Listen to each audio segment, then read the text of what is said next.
Today I'm going to be fixing the cracks in between the bridge pins on this Yamaha acoustic guitar. Now I'm going to cover a few of the different approaches and why you would want to use them or why not, and I'll show you how I'm going to tackle this. I'm Dave, stringing together, and let's dive in.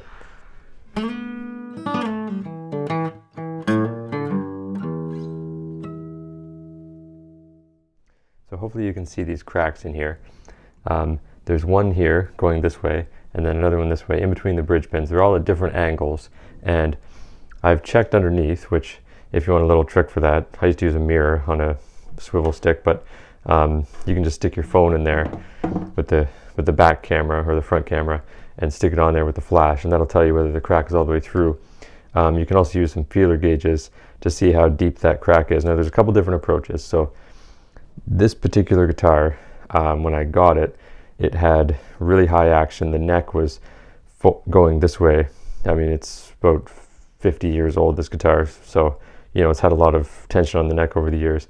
And since the action was so high and the neck was pulling this way, it was actually pulling the whole body up with it. So there was a belly on here. It was looking pregnant, this guitar, and it pulled it up so high that it actually split the crack here in the bridge pin. So what I did was I just took the strings off, tightened up the truss rod so that the neck could straighten out on its own, and it's been sitting for almost 2 weeks now, and this actually naturally went down on its own, which is good, because if it doesn't, or there's some kind of structural issue under there, which again you can use your feeler gauge to see if the braces have come off, then the best bet is to take that right off and fix whatever crack is in there. So in this case, since it was a belly that caused the crack, I definitely don't want to just do a cosmetic repair. In other cases, if it's just a humidity issue and the bridge pins have just cracked, there's no belly, then you can just do a cosmetic repair and fill it. So you scrape off some dust here, some sawdust, I had to think about that, and fill the crack, and then just put some super glue in there and then buff it out, and the cosmetic issue will be gone.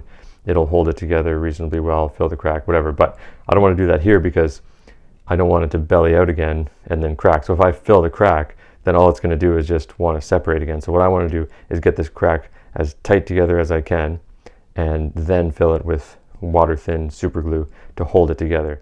So basically what I want to do with this is use moisture to get the wood to swell up a little bit. So this is just a slightly damp cloth. It's not so wet that it's going to be dripping on the guitar or anything. It's just enough to let it sit there, and that wood will naturally soak up the humidity. I'll let it sit for, well, however long it takes for that to close up, and then I'll put some super glue in the cracks to hold it together. And in the meantime, I'll work on some frets. So I've had this sitting for 24 hours and it's gotten pretty damn close. This is a 2007 inch thick feeler gauge, and I can't actually get that in there. So it's definitely close, but I want to give it just a little bit farther. I want to give it a push in the right direction. So I'm going to use my bridge clamps for that. So underneath here, you can feel it on your own guitar probably, is a little triangle bracing that goes that way. So I need to match that line. So I'm just going to use paper, press it up against the braces there, get a little crease so that way I can mark where it is. Okay, so we got a mark there, put a little pencil mark there. So that's the shape of the brace that I need to make a caul for, that's going to go underneath there. So this is the shape of the bracing underneath there based on the folds. I found this little piece of wood with a little cut in there. It's a nice piece of hardwood, so I'm going to use that. I'll match up that angle, and then this goes actually perfect size. And I'll just make a little mark in there. Now I can just use my saw and just cut that off. So I've got this caul here, which is going to sit underneath the bridge plate underneath there, and then these are my bridge clamps, which will go over top, and my goal is to push this so that the crack disappears and glue it in place. It's always good to do a dry run. So here's what I'm going to do. I'm going to take some tape, I'm going to stick it along here, one to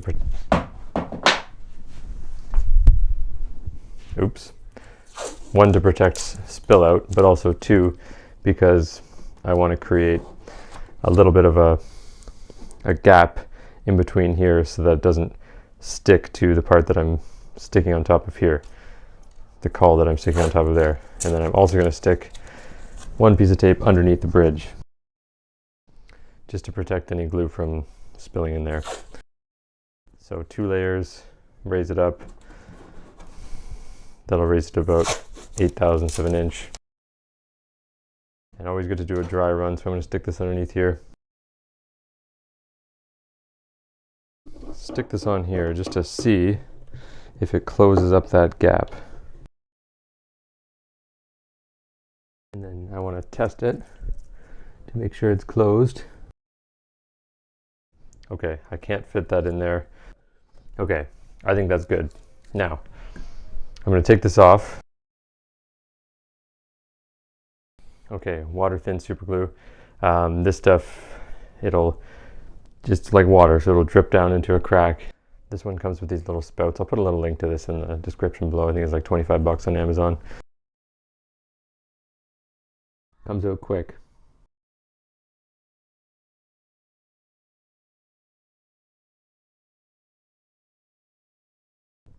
Okay, there we go. Now I'm going to let that sit for, I'm going to give it at least 2 hours because you want the super glue to dry for 2 hours minimum. And I'm not going to put the strings on for at least 24.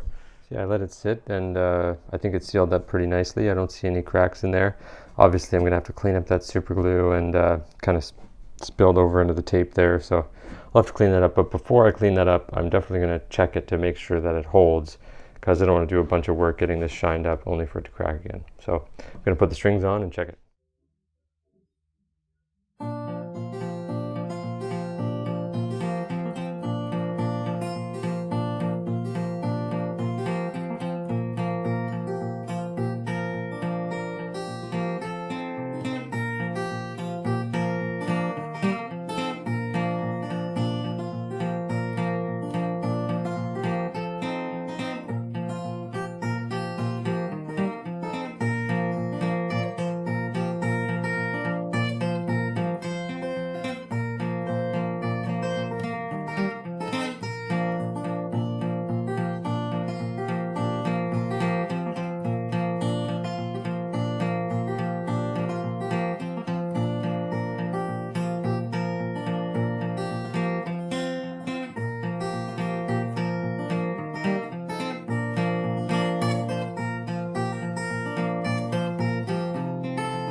So I might keep cleaning that up, but in terms of the cracks, they pretty much, if I didn't know they were there, I wouldn't actually be able to see them. So maybe if I shone a good light on there, I'd probably be able to see them. But yeah, I'm pretty happy with that repair.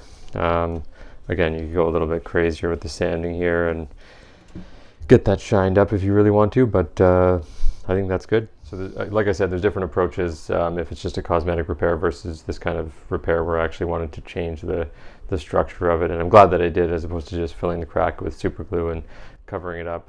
Yeah, hopefully you found that helpful, and give it a thumbs up if you did. Hit subscribe, turn on those notifications, and if you want to get into fretwork, then you can download my free course in the description below. Follow the link for Foolproof Fretwork, put in your email, and it's yours. That's all for now. I'll see you next week.